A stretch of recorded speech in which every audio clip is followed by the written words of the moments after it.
So far this year, more than 14,000 migrants have arrived in the UK in small boats.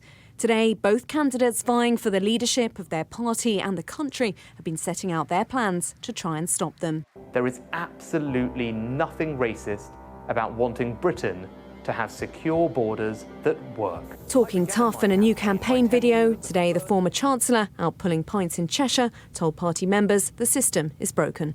For too long, people have felt that our borders are not secure enough. I voted for Brexit in part to have control of our borders, and I now want to deliver on that. It's a priority for me. It's a priority for the country. And as Prime Minister, I will apply the same grip and determination to that as I did to getting this country through COVID.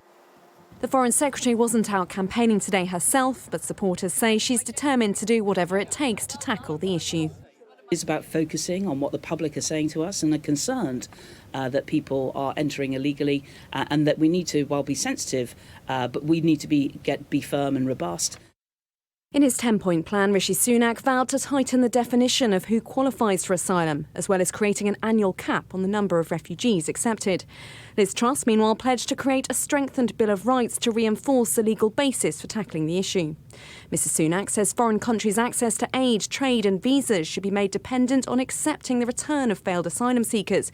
Ms Truss says she'll increase border force numbers by 20% and will look again at controversial plans to force boats to turn back in the Channel. Both candidates are wholehearted in their support of the plan to send asylum seekers to Rwanda and have pledged to pursue deals with other countries too. So far, no flights have actually taken off due to legal challenges, with the £120 million already paid out said to be lost if the High Court rules the policy unlawful.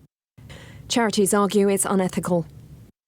Well, whoever becomes our next Prime Minister really does need to rethink our whole approach to refugees and asylum, because the last few months we've seen an approach that's really impractical but also deeply inhumane. While both candidates argue over the legality and viability of each other's proposals, both know they need to have a plan to tackle an issue of key importance to both party members and the country at large, as every day the numbers attempting the dangerous crossing continue to rise. Amanda Acast, Sky News.